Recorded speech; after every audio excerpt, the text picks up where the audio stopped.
1898. Estamos en el teatro de operaciones de una guerra que cambió el escenario geopolítico del mundo. Cuba era el paso de influencia sobre todo el ámbito del Caribe y la entrada a el resto de Sudamérica.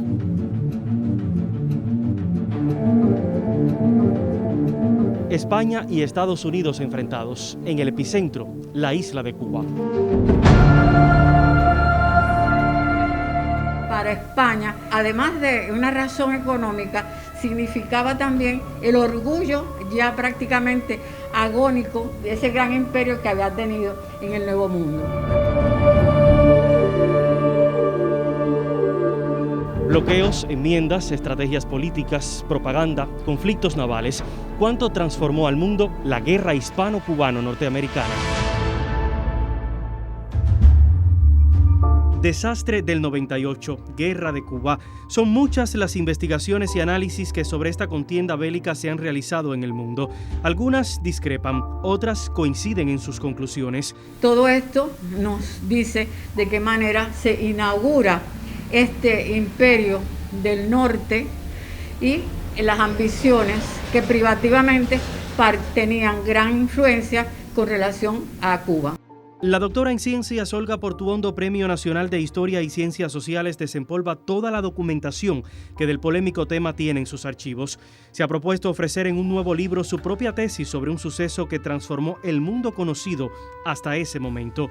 Estados Unidos se va dando cuenta de que estamos en el momento de la fruta madura, es decir, el momento en que debe intervenir en Cuba para poder neutralizar a las fuerzas cubanas que están luchando por la independencia y que están a punto de obtener su independencia. Y por otra parte, bueno, pues simplemente porque va a ser una política de tratar de vincular la intervención de Estados Unidos a una acción humanitaria. ¿Cómo logra hacer esa doble jugada? ¿Qué estrategias utilizan para sensibilizar al pueblo norteamericano? William Randolph Hearst, el magnate de los medios estadounidenses, revisa desde su oficina el próximo titular sensacionalista. Es uno de los muchos empresarios que articulan la campaña que da nacimiento a la prensa amarillista en el mundo. La propaganda muestra a los españoles como asesinos, ignorantes, bárbaros, mientras que su país es el poderoso tío Sam. Inventan torturas, vejaciones, masacres.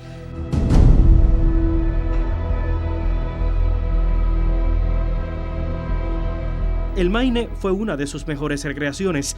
Esta publicación del 15 de mayo culpa a los españoles de la explosión cuando las investigaciones aún no demuestran nada de forma concluyente. Buscaban su excusa para autoproclamarse defensores de los cubanos. Cualquier otro motivo hubiera significado el casus belli, porque ese era el objetivo de Estados Unidos, la intervención, pero justificándolo, motivado por la presión del pueblo norteamericano y además con la aquiescencia de las naciones de Europa, como la propia Gran Bretaña.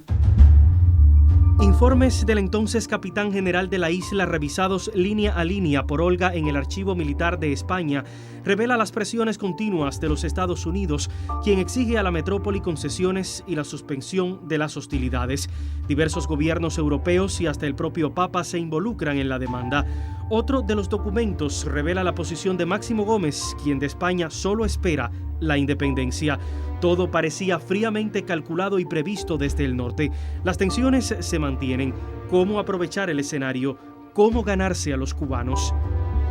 El hecho es evidente porque desde el mes de marzo ya tenían organizado todo el sistema de la Armada norteamericana e incluso los planes y proyectos desde el mes de marzo para invadir la isla. A principios de abril ya está enviando a el teniente Rowan a conversar con Calixto García. Indudablemente, desde un principio se trazan planes con la experiencia de lo que había ocurrido en 1741 por parte de los ingleses y que evidenciaba que el lugar óptimo de desembarco era la región de próxima a Santiago de Cuba. Expertos militares vinculados a la Casa Blanca han definido como táctica el bloqueo naval a la isla, hablan de la necesidad de sofocar la acción de la Armada Española y finalmente apuestan por la ocupación, mientras los políticos con el presidente McKinley a la cabeza acuerdan una resolución conjunta. El Senado aprueba la enmienda Teller, donde los Estados Unidos renunciaba a todo poder sobre Cuba una vez que la isla fuese pacificada. A España le llega el ultimátum de abandonar la isla.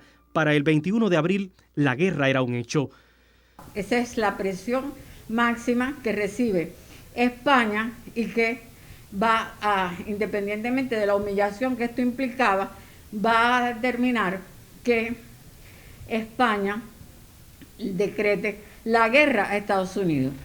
Sin embargo, para Olga, la estrategia más fuerte de Estados Unidos se sustentaba en una fórmula que los cubanos de hoy conocen desde inicios de la década de 1960, pero que ya era una realidad en la Cuba de 1898. El bloqueo significa la fórmula para tratar de someter al ejército español, que llevaba 3 años peleando, a sabiendas de que España no tenía ya recursos para alimentar a sus hombres, para vestirlos, habituallarlos, pero también significaba que el ejército libertador iba a estar sometido a esa misma presión. Y por supuesto porque Estados Unidos estaba haciendo un doble juego.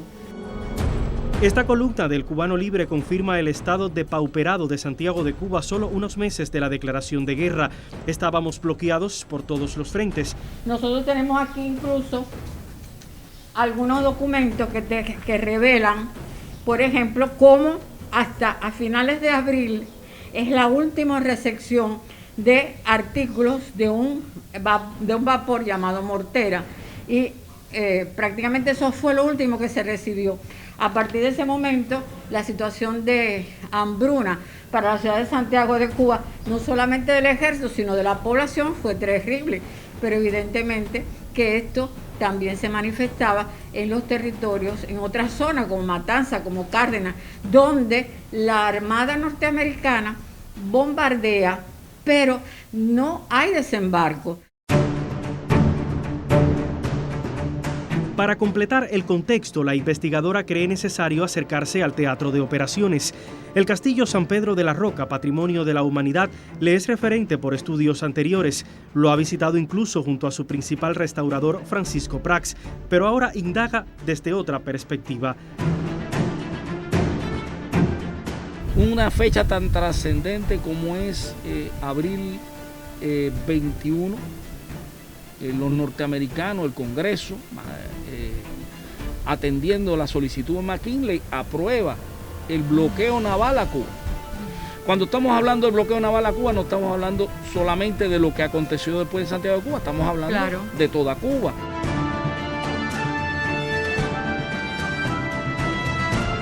El doctor Vicente González lleva una vida dedicado al patrimonio subacuático de Santiago de Cuba. Es un conocedor de la historia sumergida bajo estas aguas tras uno de los conflictos navales más cruentos de finales del siglo XIX. La Premio Nacional revisa detalles que no debe dejar escapar. ¿Qué define realmente que los norteamericanos decidan el desenlace de la guerra hispano-cubana norteamericana, el escenario sea la zona oriental? Bueno, en primer lugar, que días después del bloqueo, de la decisión norteamericana de hacer un bloqueo a Cuba, es en mayo 19 que llega Cervera a Santiago de Cuba. Llega Cervera a Santiago de Cuba, un escenario en medio de un importante conflicto. Diversos cables del almirante Cervera emitidos a partir del 19 de mayo, casi un mes después del inicio del bloqueo, testifican el estado de la Armada en un escenario estratégico como Santiago de Cuba. España tenía en Santiago de Cuba algunos bastiones, yo diría, fantasmas, que se convertían en bastiones inexpugnables, conociendo este escenario en el que hoy disfrutamos y estamos aquí.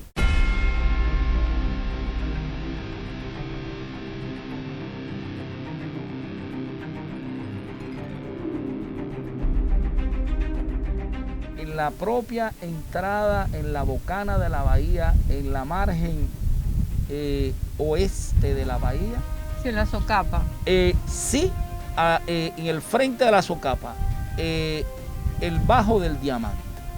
Este escollo hacía difícil remontar la bahía, tanto para tomar el puerto como para salir del puerto. Recientemente, oyendo a un historiador de origen español hablando de por qué Cervera se vio obligado a montar un práctico en sus barcos, bueno, pues sencillamente porque no era fácil remontar, no era fácil salir o entrar al puerto. Y eso es lo que explica también que no pudieran salir por la noche. Claro. Porque no solamente por la luz de los barcos norteamericanos que proporcionaban, estaban controlando una posible salida nocturna, claro. Sino por esta razón, porque lo hacía más difícil de manera nocturna. Sin embargo, a su entender, el bastión más determinante estaría en el propio castillo y su sistema defensivo, no exento de complejidades. Realmente, fíjate, y además lo demuestra la historia, los americanos estuvieron todo el tiempo a distancia, a una distancia, pero en ningún momento pasó por la cabeza de ellos el pensamiento de entrar con una armada potente a tomar el puerto. No, porque hubiera sido lo mismo, el embudo al revés.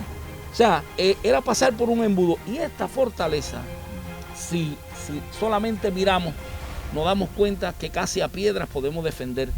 Una fortaleza que, como sabes, históricamente solo una vez y por tierra llegó aquí alguna fuerza enemiga, porque realmente es un bastión, a mi juicio, fue un bastión inexpugnable.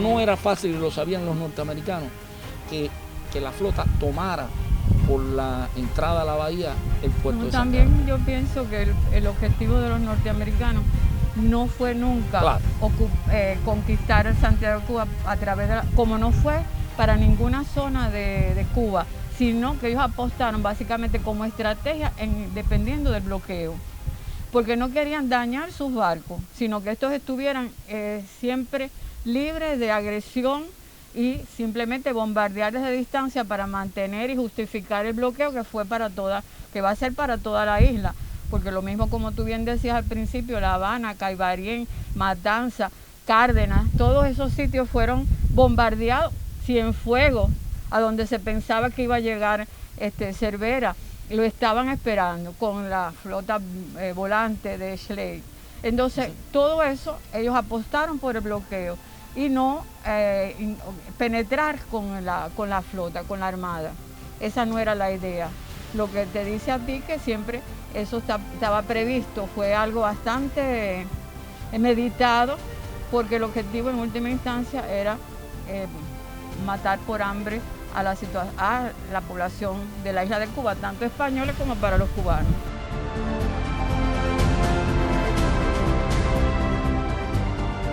Este escenario en julio de 1898 sería decisivo en los resultados de la guerra. ¿Qué pasaría a partir de este momento con la distribución del mundo? Otro motivo para encontrarnos con la historia de nuestro país desde Santiago de Cuba.